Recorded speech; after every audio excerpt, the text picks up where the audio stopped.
Hello again, Dinky Danny here. This is just a quick update. I picked something up yesterday and I wanted to show you what it was. And then also something really bugged me yesterday, so I'm going to go over that and see what you guys think. But the item that I picked up yesterday is an Xbox 360 Slim. And the reason I wanted to show this in this video today is because GameStop has a deal where you can go up and trade in your old Xbox 360 and they'll give you $100. You need the power cable, AV cable, and one controller. They'll give you $100 for that. And then also, if you have the Ethernet, wireless Ethernet adapter, they give you 30 or 40. And then the hard drive, they'll give you another 30 or 40. So I went up and I got $170 off of the price of this. And, I mean, granted, you're going up and you're kind of getting shortchanged on the deal a little bit. But I've had my Xbox 360 for about a little under 2 years, and it was my second one. I already had to send it in and get a new one. And I figure they don't really last longer than 2 years very often. So better than ending up with no Xbox, I traded it in for that value and only had to pay about $140 for this. And then also, if you take up 3 popular games like Modern Warfare 2, Final Fantasy 13, a lot of the new games, even like Mario Party 8 I'm considering trading in, they'll give you $85 for 3 popular titles. So you could be getting this for about like $50, so it's not too bad a deal. I figure I'll tell you guys about it. It's ending on the 18th of July. So try and get into your GameStop, see if you can do the trade, especially if you've had your Xbox for a while and you're worried that it's going to break. So I just figured I'd show you that before the deal ends. Hopefully some of you can make it out there and get that deal. And so far, I've only had this for a day, but the silence of this new Xbox 360 is pretty impressive. I didn't expect it to be this quiet. You could barely hear it at all. So that's a really nice improvement. Also, you get the 250 gig hard drive, which is great. My old one was just a 20 gig.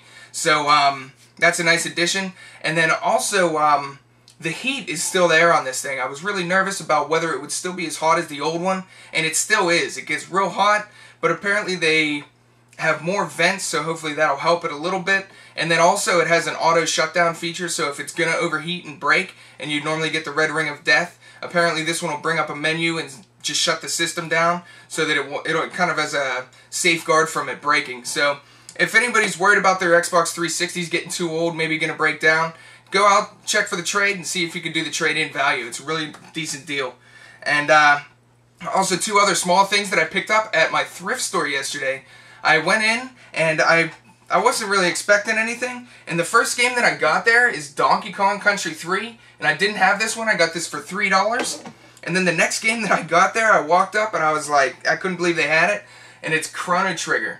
So I picked up this copy. It's in pretty good shape. The manual has, or the label has a couple small marks on it, but for $3, you know, I can't beat that deal. So I finally have that in my collection. I've been looking for a long time. And the last thing I'd like to talk about, last night I went on to test out this new Xbox, and I figured, you know, I'll go on Halo 3. I imported my old gamer tags and all that stuff. Oh, and before I go into this, transferring stuff to the new Xbox 360 is pretty easy. You don't have to buy a connector cable.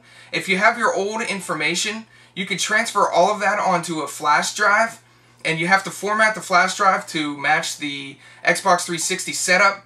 You just back up everything onto the flash drive, and when you get the new 360 Slim, all you have to do is put in the flash drive and transfer it right back on. It was really simple. It only took about maybe 20 minutes for mine. I had about 6 gigs of material to transfer. So if anybody's worried about that, just make sure you back up your stuff before you take your old one in. So anyways, I was transferring all my stuff, and I figured I'll pop in Halo 3. I haven't played it in so long. And I figured I'd go on, play a couple doubles. That was my favorite playlist. And I go on, and I can't play it. It says that I don't own the map packs for it. So I figured, you know, maybe it's they didn't transfer or whatever, so I had to re-download them. But they were already on the hard drive, so I had the first 3 map packs, and I was missing the Mythic map pack because I haven't played in like a year. And it turns out that if you haven't downloaded all the DLC for Halo 3, you can't play doubles anymore. You can't play that playlist and probably a couple others. And it was really bugging me because I haven't played the game in a year, and I come back to it excited to try it out, and I just can't play it because I don't want to spend the extra $10 to buy that map pack to play a couple games. So it really bugs me that they kind of just isolated the game. I can't play it anymore unless I want to put that money into it, and I really don't like that they could do that. I I like that you'd be able to play it, not have the map packs. Like, I already paid $30 for extra maps, and since I don't have that fourth one, I can't play doubles at all. You know, so it really bugged me. I wanted to play the game for a couple matches, and if games are going to be starting to do this, it's really going to be a pain. Pretty much the games that you used to play, you know, that'd be like me going back to an old, like, Mega Man 2 and not being able to play some bosses, you know, or some levels or something like that. It really irritates me, and I figured I'd just mention it in this video since I'm putting them on up anyways. See what you guys think. I know a lot of people already have issues with the DLC and all that stuff, so let me know what you think, and hopefully some of you can make it out and get this Xbox 360 Slim. I think in the long run, it's probably going to be worth it. Hopefully this one doesn't have any issues. It hasn't been out too long for us to really know, but hopefully they fixed all the stuff for it. So I'm Dinky Dana, and thanks for watching.